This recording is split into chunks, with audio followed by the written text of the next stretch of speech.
up, YouTube? I'm back with part 2 of chapter 9 of the book Anthony's Boy, The Prince of Bath Avenue. The true story of former Bonanno family hitman Joey Calco. Written by Richard Stanley Kagan. I'll try and finish this in one video. If not, it'll be 2 videos, well, 3 altogether. After this, I am back in the neighborhood doing my thing. One day, me and my friend Jimmy Calandra see Mike Hamster driving around in Georgie DeChico's car. I follow him in my car to the 17th Street light. When he stops at the light, I pull to him. He looks at me, rolls down his window and says, "What the fuck are you guys looking at?" And then he says, he says that I'm going to be dead and killed just like my brother was. So I pulled out my gun and started shooting at him. I shot a bunch of rounds, hitting him in the face and the rest in the back. I am so close to him that I can see the bullets hitting him send up little squirts of blood through his shirt and his head. His body looks like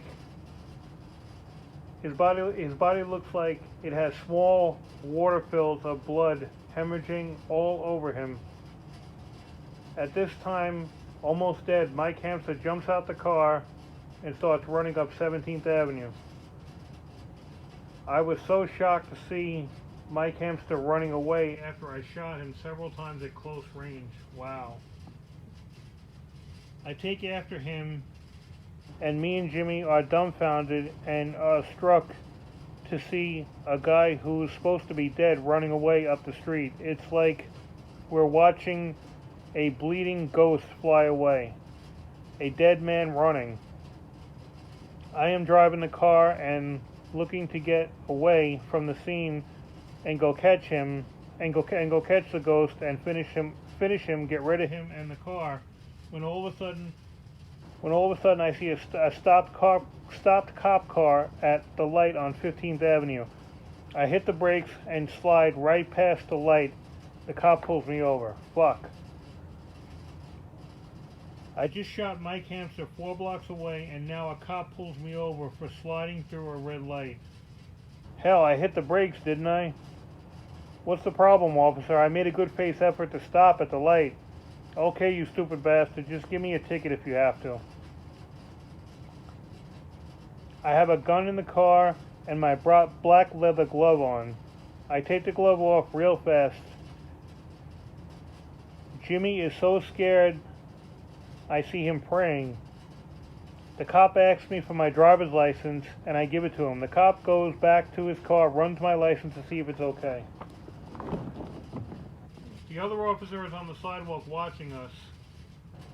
The first officer returns to his car when all of a sudden the officer receives an emergency call, and I hear the announcement, "Man shot, 17th Avenue." Jimmy looks at me, I look at him. The cop looks at both of us, and then at each other.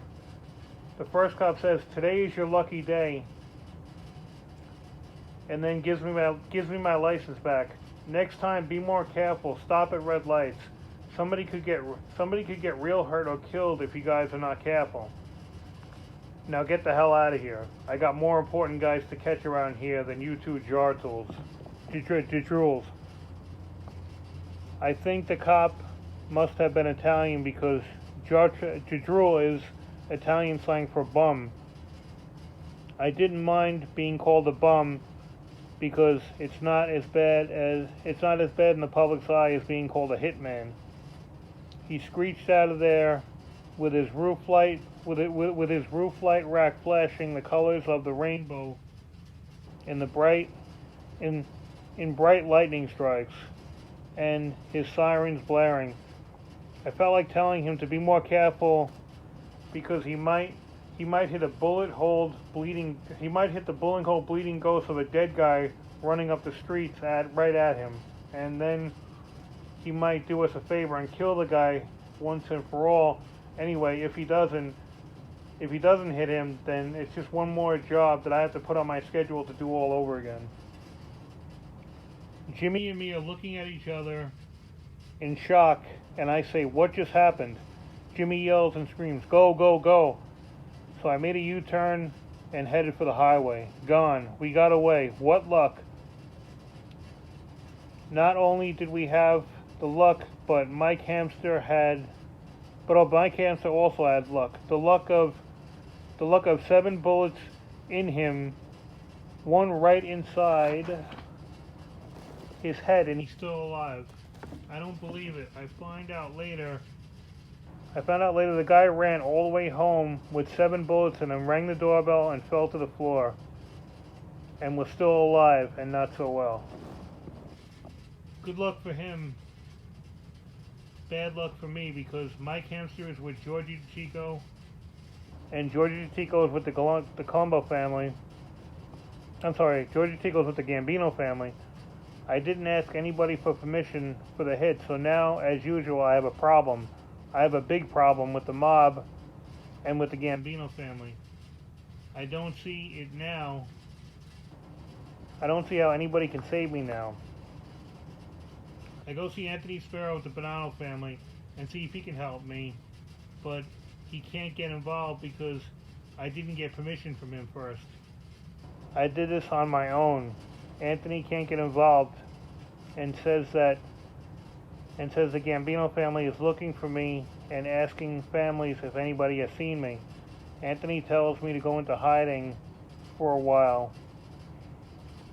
until and see how this thing blows over and cools off, so I came back so I can come back to the neighborhood. Then maybe he can do something to help. I ask him when he thinks that will be. I get no answer. I know that the next problem is I know that this new problem is of mine and not going to be easy to fix.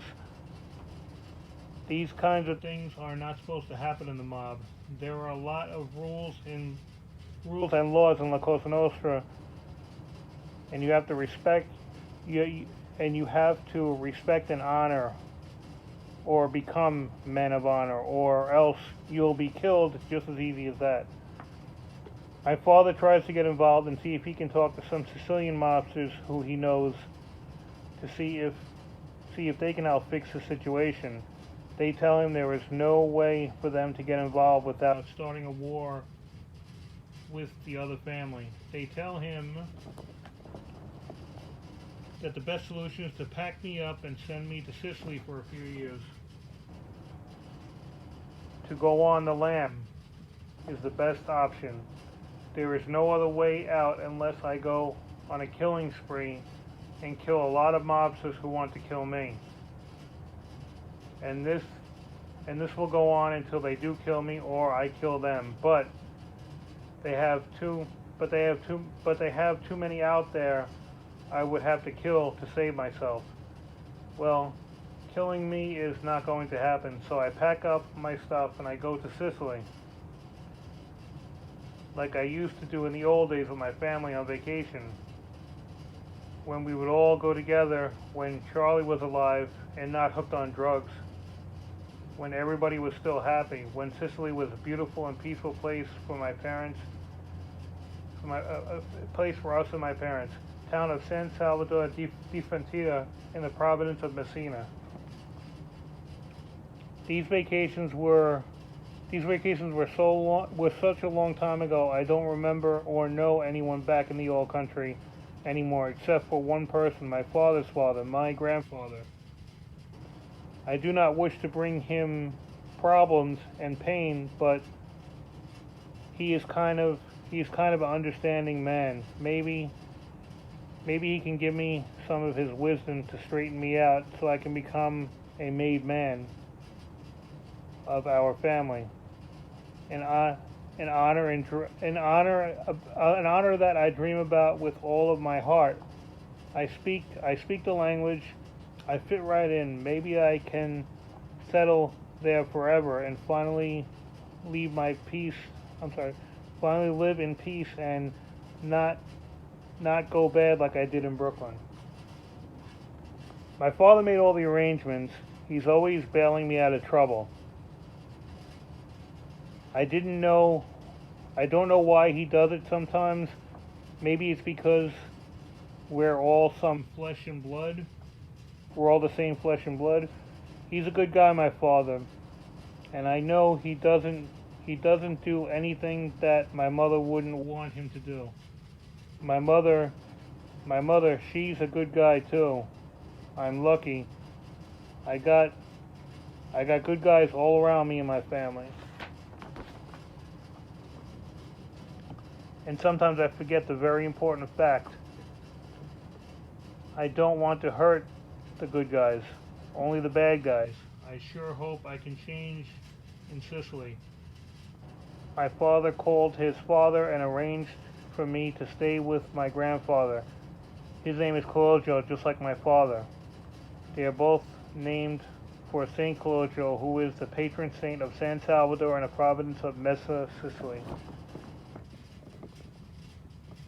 When I first arrived in San Salvador, having flown over the Atlantic Ocean and traveled on country mountain roads by bus from the airport, my grandfather had a truck. Wanted to pick me up and drive me to the farmlands and orchards. A farm worker of my grandfather named Constantino was the driver. He was a nice guy, and we talked a lot in Sicilian as we traveled to the farm. I told him about America in general terms, and he told me about Sicily. I felt like I was talking to family when I started talking to him. And you know what? I was talking to family. He was my cousin. He was my cousin from far away.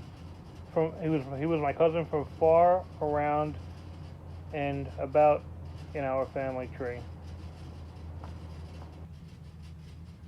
With so many loving ancestors, I figured we must be flooding the island with Calco greens. I feared that there could be a stampede or an avalanche of Calcos someday. What would we do then?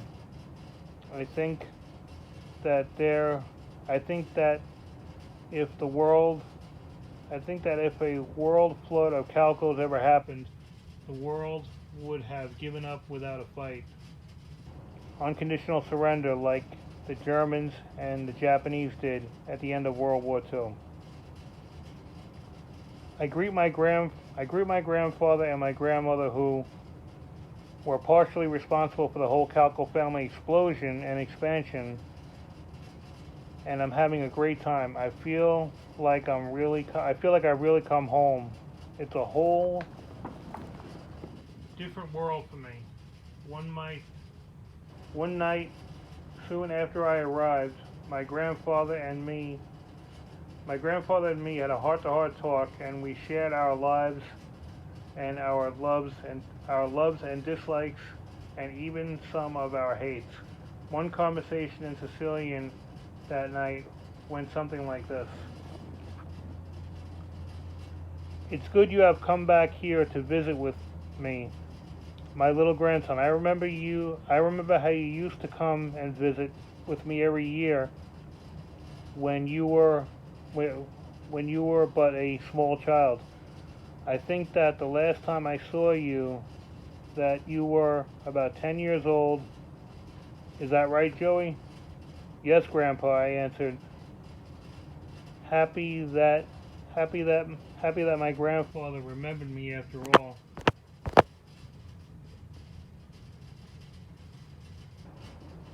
"You have grown up to be a fine young man.